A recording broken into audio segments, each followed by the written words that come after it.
আসসালামু আলাইকুম প্রিয় দর্শক বন্ধুরা।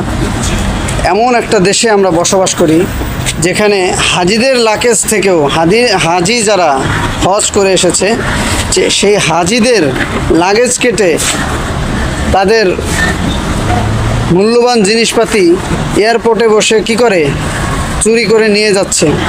এই হচ্ছে আমাদের বাংলাদেশ বিমানবন্দর এর অবস্থা। যদি এরকম পরিস্থিতিতে হয়, আমি তো মনে করি ডিজিটাল বাংলাদেশের যে স্বপ্ন বাংলাদেশের মানুষ দেখছে আগামী 100 বছরও সম্ভব না। কারণ আপনারা এয়ারপোর্টটাকে এখন পর্যন্ত কন্ট্রোল করতে পারলেন না। সরকার এ পর্যন্ত কয়টা আসলো গেল, কিন্তু চুরি লাগেজ কাটা চোর এটা তো বিমানবন্দরের বাইরে না, এটা তো বিমানবন্দরের ভিতরেই থাকে। তারা কিভাবে করে এখনো পর্যন্ত তাদেরকে শাস্তির আওতায় বা বিচারের আওতায় তাদেরকে আনা হয়নি। আমি ধিক্কার জানাই এই প্রশাসনকে যে এই হাজি সাহেবদের লাগেজ কেটে মাল সামানা চুরি হয়েছে কিন্তু তারা এখনো নিশ্চুপ। ধিক্কার জানাই আমি।